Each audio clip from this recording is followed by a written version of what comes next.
Assalamualaikum warahmatullahi wabarakatuh.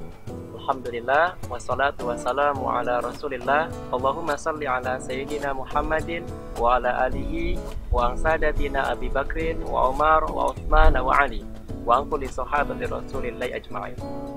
Sahabat-sahabat sekalian, mungkin kita tak asing ketika mendengar nama Fir'aun.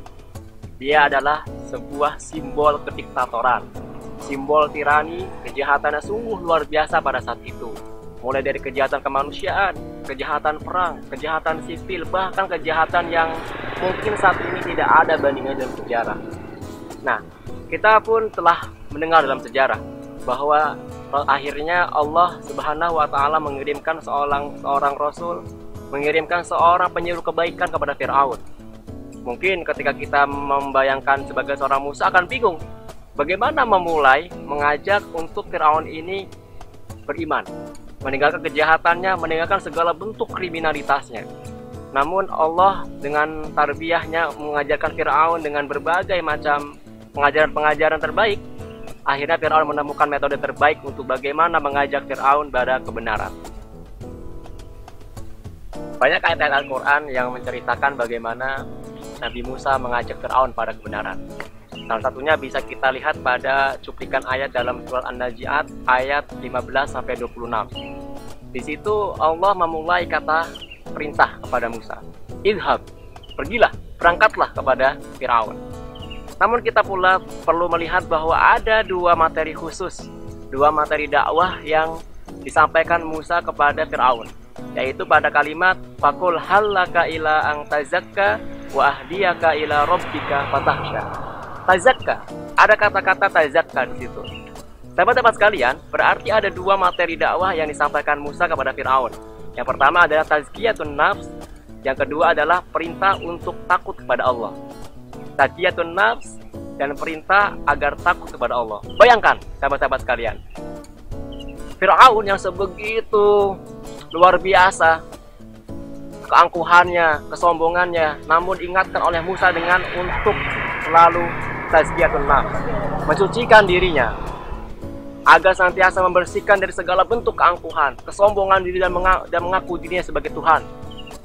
Sampai pada akhirnya dia merasa takut pada Allah dan tidak mengakui bahwa dirinya sebagai Tuhan, hingga kembali kepada fitrah manusianya untuk mengakui Allah sebagai salah satunya Tuhan yang patut disembah. Ajakan Musa alaihissalam kepada Fir'aun untuk senantiasa menyucikan jiwa dan takut pada Allah itu merupakan dua pilihan materi dakwah sangat tepat untuk disampaikan kepada Fir'aun. Kenapa? Kalau kita lihat, sahabat-sahabat sekalian, Fir'aun ini begitu luar biasa kejahatannya, begitu luar biasa bagaimana dia mencaci maki, menghina Bani Israel dan juga bahkan sampai membunuh semua anak-anak muda Bani Israel. Sehingga dia perlu disadarkan tentang fitrah manusianya. Dan sesungguhnya kita bisa melihat bahwa akan pentingnya kita untuk senantiasa menyucikan jiwa-jiwa kita, supaya kita menyadari bahwa yang namanya manusia itu mesti taat pada Allah dan dia merasa butuh kepada Allah. Tazkiyatun nafs dan ajakan untuk takut kepada Allah. Dua materi dakwah yang disampaikan Musa kepada Fir'aun. Nah, lalu bagaimana dengan kita saat ini, teman-teman sekalian? Fir'aun saja yang begitu luar biasa, yang begitu tidak terbayangkan bagaimana kejahatannya, masih diingatkan. Lalu bukankah kita lebih pantas untuk senantiasa mengingat diri kita, lebih pantas untuk menyucikan jiwa-jiwa kita? Bukan berarti kita mesti berbuat kejahatan yang begitu besar, berbuat kemaksiatan yang begitu banyak, tapi mulai dari sekarang kita mulai menyucikan jiwa-jiwa kita perlahan demi perlahan, sedikit demi sedikit, agar kita tidak terjerat pada pengakuan diri sebagai seorang yang tidak mengakui sebagai Tuhan, seperti Fir'aun. Singkat kata, tazkiyatun nafs dan juga ajakan takut kepada Allah, dua materi dakwah yang disampaikan Musa kepada Fir'aun itu merupakan esensi dari ketakwaan.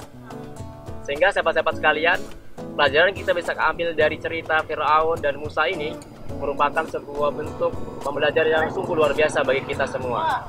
Yang pertama, bahwa yang namanya ketakwaan itu mesti kita jaga, mesti kita latih, dan mesti terus-menerus kita ingatkan sama saudara kita yang lain.